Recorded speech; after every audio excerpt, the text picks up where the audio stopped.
Hi. So,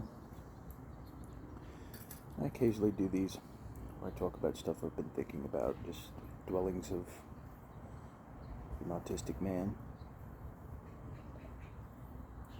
And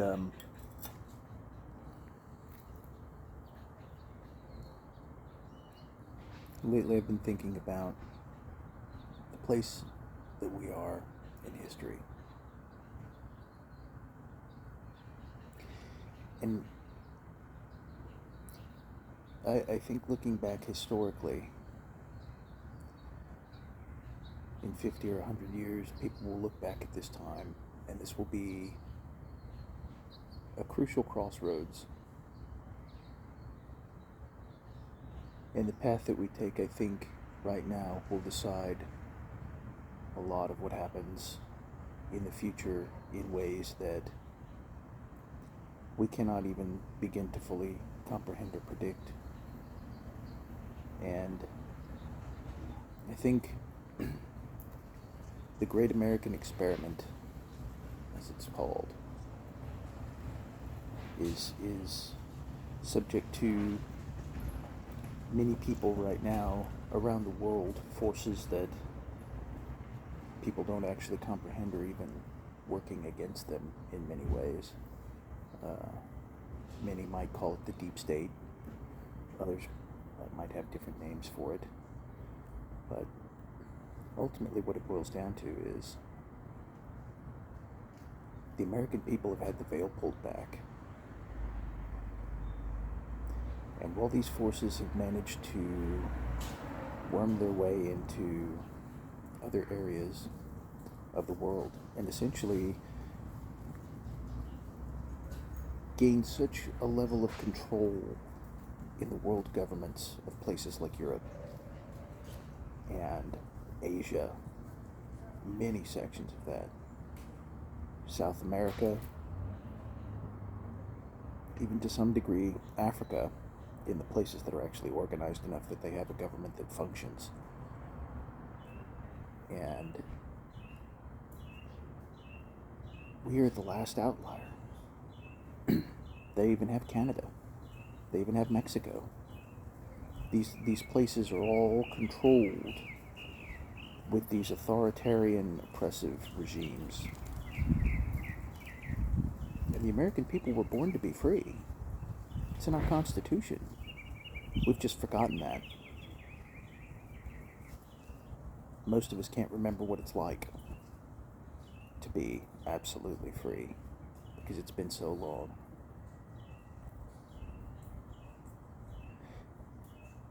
And the system, the political machinations of these entities and institutions that have done this to the rest of the world have been trying to do it to the American people for so long, wearing us down, chipping away bit by bit at the little bit of freedoms that we have over the last 20 or 30 years.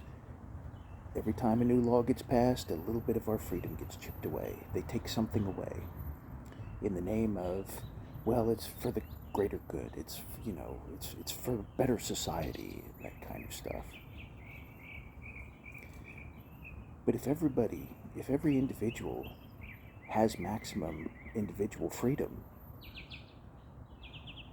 then the whole of society has freedom. But trying to legislate against one group or another is a way to sow division and keep the American people focused on the war between the cultural left and the cultural right. And I'm going to say that in the sense that a lot of people may not necessarily understand and interpret. The cultural left is essentially cultural Marxism. It's collectivism. It's groupthink. It's the greater good. It's, 51%, if they could gain 51% control, they would use that 51% to oppress the other 49% that don't think the way that they do. That's literally what they would do. And the cultural right is kind of a big tent, right? You've got Christians, you've got nationalists, you've got populists, you've got libertarians, you've got free market capitalists, corporatists, statists. You've got all these different groups that realistically can't exactly decide on what it is that they do want or should have, but they do know that they don't want cultural Marxism. So that's kind of united them under this tent, right? And then the second they try to have a debate about policy, because they're all free thinkers, right-wing individuals generally are, that's when it breaks down. And so this common foe, cultural Marxism, has kind of united the right in a way that hasn't been done before. And the harder the left doubles down on it, the more united the right becomes in shouting that's not what they want. But then where do you go from there? Like, obviously we had the peak of cultural Marxism was 2020.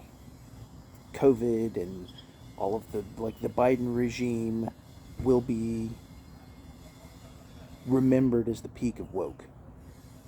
When history looks back on this, that's definitely going to be what they're going to say is the Biden administration was the point where the idiocy reached the peak, right? Speech is violence and things like that, and everybody's Hitler and fascist. Everything is fascist. When you're a communist, everything looks like it's fascist because it's not communism. And that's what that's what the left is, by the way. Just so that you know, Antifa was founded by Stalin. Look it up. It's literally anti-fascists were communists. And so they're not saying the quiet part out loud, but their actions speak louder than words. They're communists. But you know, there's this struggle to replace the principle of equality with equity. I'm not a fan. I'm really not a fan. Equality is meritocracy. It is the ability of an individual to have the opportunity to go out and do something for themselves if they possess the skills, the desire, and the willpower, and they're willing to outwork other people in order to get there. Or they're smart enough to capitalize on an opportunity and make the most of it. You know, those are principles of meritocracy. The ones who are most capable should be the most rewarded. And that is a very American principle. It's always been that way. Manifest Destiny was driven by it. And then equity is taking from the most capable and the most productive and the most worthy to give to the leeches of society, which is theft. In no uncertain terms, it's theft. And Americans hate theft. The stealing of private property, the theft of reward. We are earners. We are producers. You know, people talk about, oh, well, you know, climate change and this, that, and the other. America has more, you know, produces more carbon than anybody else. And that might necessarily be true. I haven't looked into it. I have no doubt that China is definitely in that conversation. And China is building coal plants as fast as we build automobiles in Mexico. I mean, let's be honest, because we don't really build very many cars in the U.S. anymore. We just don't. They're either all built in Mexico, Canada, or somewhere else. So, when you consider that, yeah, we have a high carbon footprint per capita. But we also produced the framework upon which the Western world sits. Literally. American exceptionalism is a statement in finance, and it's basically talking about the phenomenon that stocks in America, American companies, have outperformed all stocks all over the world for the last few decades, to be honest with you. Like, since the dot-com bubble burst in 2001, 2002, the American stock market has outperformed everywhere else in the planet, hands down, by significant margins. That's why people want to invest here. Because we work hard, we produce results, we build things, or we used to. We haven't done that so much lately. We've kind of forgotten how to build a TV. We don't build stereos anymore. We don't we don't produce most of the things anymore that we consume. We buy them from other places. And supporting American companies, I think, would be a prudent venture for most people. Buying American supports American jobs, supports the American economy. It ensures that those dollars don't end up in the pockets of foreigners like the Chinese or Russians or Vietnamese or whatever. And, that's not even like, it's not even a slant at those people over there. I am perfectly fine with people in other countries being proud of what they're doing and trying to make a productive life and produce goods. I don't have anything against that. They're more than welcome to try. But if you have the option to support, a company that builds rifle scopes in China, or you can buy rifle scopes built in Colorado, I would hope you'd pick rifle scopes built in Colorado or Wisconsin or wherever. Like, if it's made in USA, I say support it. And I don't think that should be a controversial opinion, if I'm being honest with you. I think like that used to be American sentiment, and it has not become that way anymore. Nowadays, people want to buy foreign for all kinds of different things for different reasons and all kinds of stuff like that, and I think it's silly. Don't get me wrong. When it comes to automobiles, there are some very fine machines that come out of Europe. I'm not going to lie. So, and that's, I guess, less bad in some sense, because that's at least still supporting like Western countries and economies and stuff like that. So, justifiably, you could say that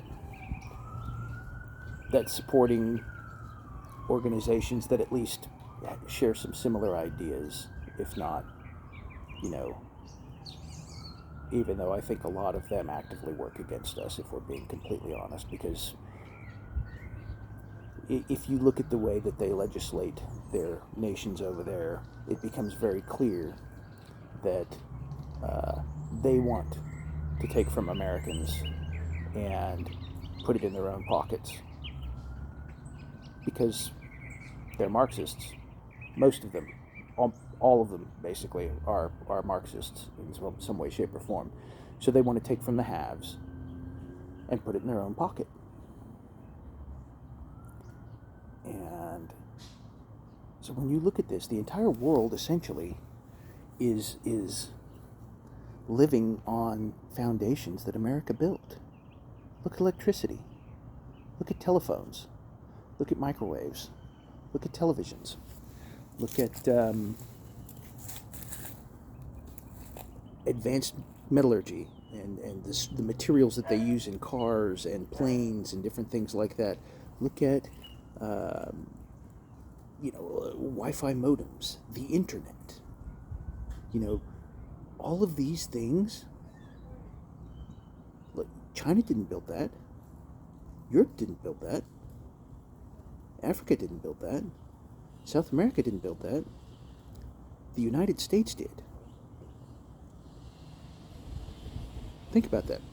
If you look at, like, cell phones, for example, the first cell phones were made by Motorola in Texas. Consider that. They were the size of a large Acme brick, though, and weighed almost as much. If you go back and watch certain early 1980s movies, you'll see like super wealthy guy talking on like a $3,000 brick that looks like some monstrosity that nobody would in their right mind ever want to carry.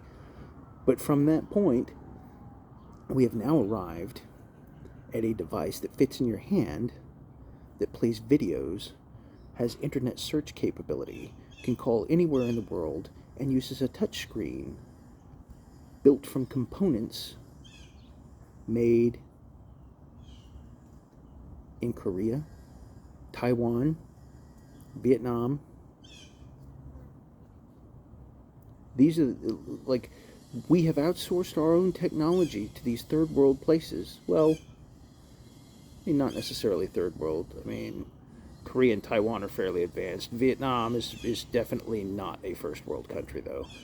And we've outsourced this to these places so they can build things for us. Things that we should be building ourselves.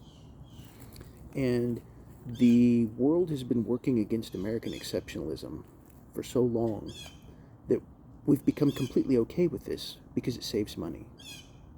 Because it's cheaper to allow people in Vietnam or Taiwan to build our products and ship them to us than it is to pay American workers who have greater technical capability to do it.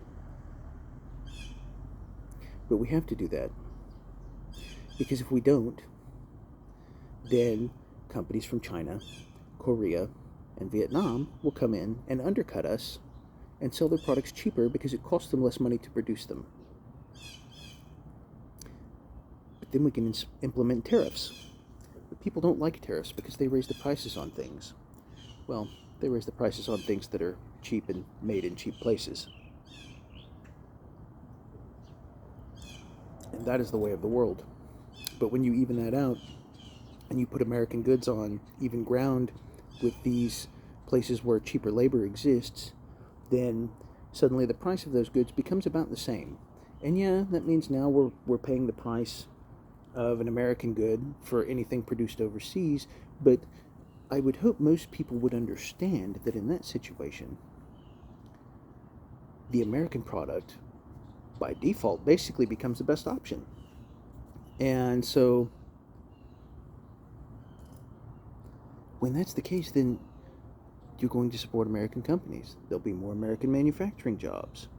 A lot of other industries and stuff that are built around those types of things will see great productivity and growth and resurgence, which is beneficial to the American individual, because now you have more Americans working in these jobs, building cell phones, making laptops, building televisions, glass screens for these devices, all of that.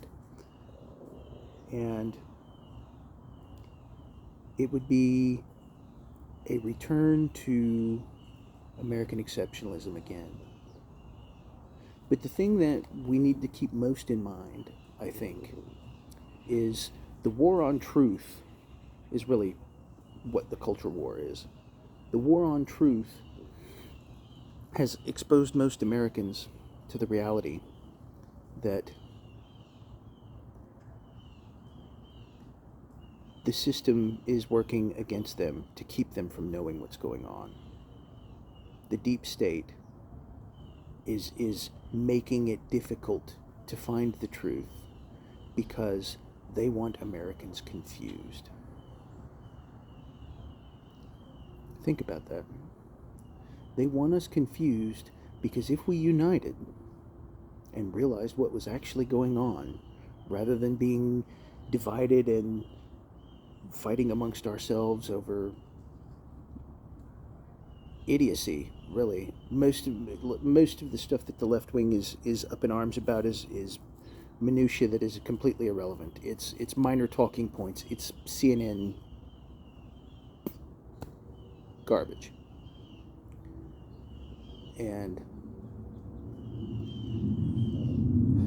I think that the big thing that we need to recognize at this particular moment is that with all of these things going on, with everything that's happening right now, there's a reason that all of these things are becoming obvious and most Americans are beginning to wake up. And it's because they're scared.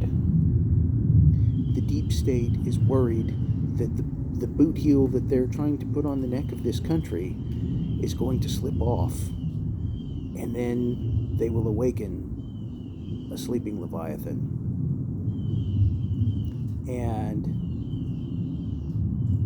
I think at this particular instance, we need to recognize that and seize this opportunity and try to get other people to come out of the ether and recognize what has been done to them and what is still being done. And at this point, I'm glad to see that many Americans are emerging from their slumber and beginning to realize just exactly what has been going on and see the truth for what it is. But I hope that they will also draw attention to this and help spread the fire. Pour gasoline on it. Make it so that everybody can see the smoke. Because where there's smoke, there's fire. And right now, the deep state is burning. It's not burning down, but it is burning. We didn't get everything we wanted. I admit that. Trump has not delivered entirely on his promise to take a wrecking ball to the government. He did get some things done. USAID was a step in the right direction. The Department of Education was a step in the right direction. But there are a lot further things that we can do. I do think that cleaning house in the military is good. I do think that cleaning house in the FBI is good. And I think that there's a lot of things in there that are being achieved that are a good thing. I thought we were going to get the demolition of the government with Trump, or at least demolition of a lot of the bloat, because our bureaucracy has become so bloated.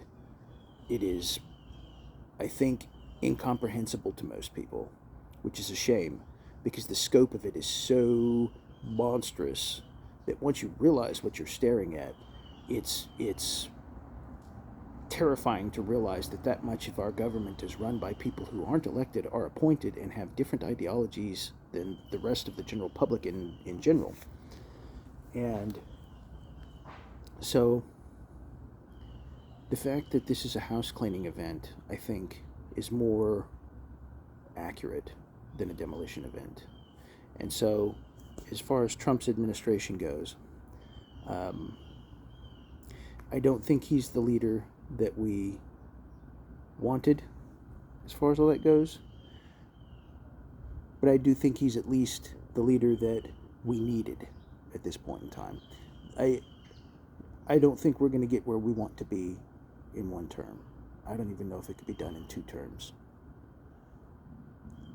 But if we keep going down this path and we keep getting small victories and winning in places where we can at least take the low-hanging fruit and keep moving, keep pruning this tree, eventually we can cut it back to where it's something that resembles something we want. And this is the task of the American people. Remember what it's like to be free. Remember what it's like to build things. Remember what it's like to be exceptional. Remember what it's like for the rest of the world to remember that. Because people used to envy America. Now, some places ridicule us, or there's derision, even amongst our own people. American exceptionalism used to be a fundamental belief among the individuals that populated this great country. And now,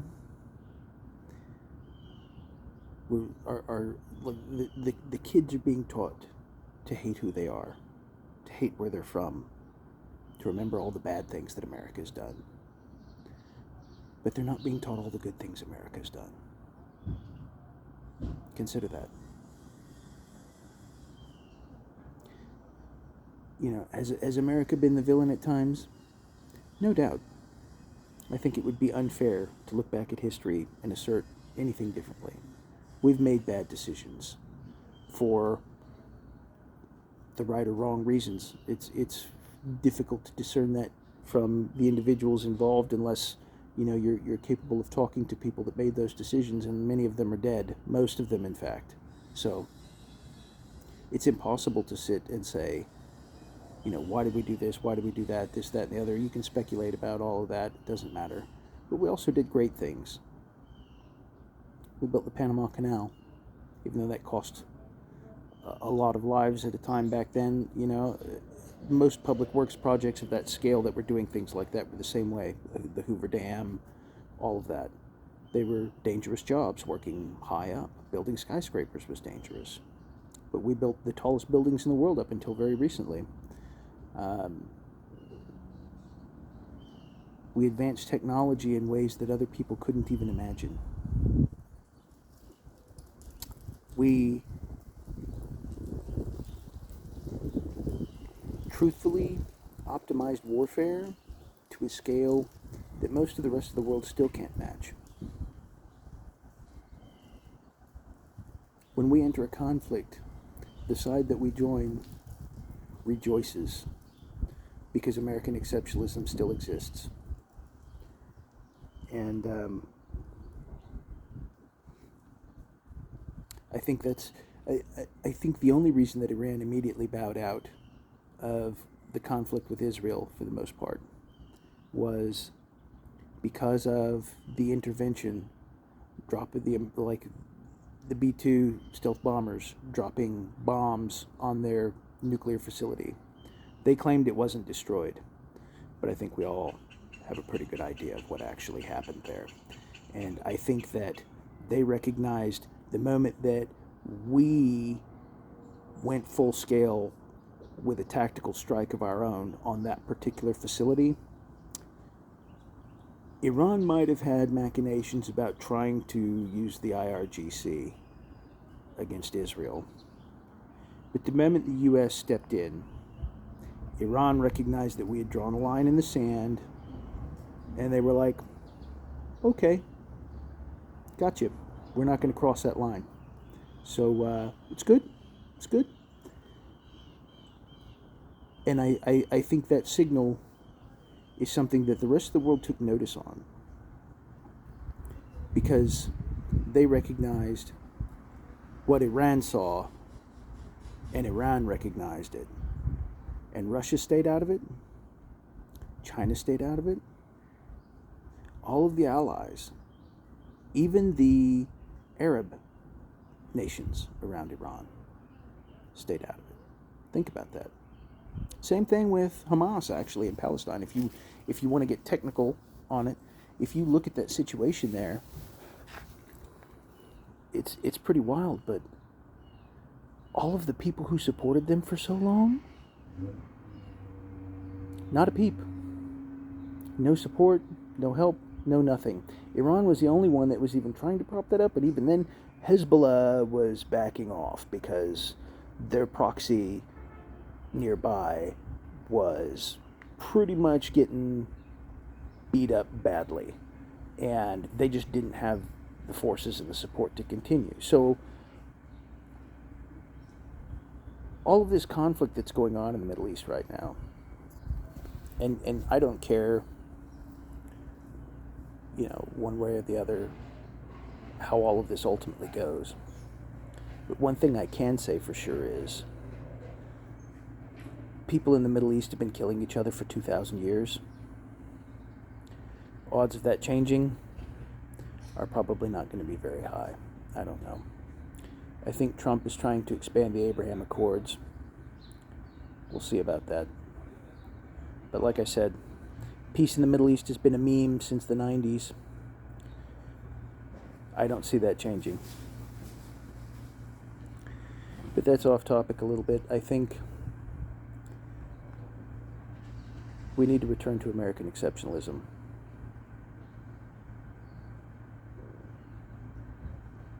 And we need to, I think, remain relatively strategic in the battles we pick and choose to fight on the world stage right now.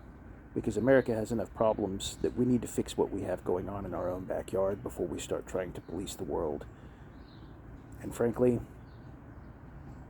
I think we're tired of policing the world as a populace, if I'm being totally honest. But anyway, that was some stuff I've been thinking about lately, so I hope you enjoyed that, and thanks for watching if you made it this far.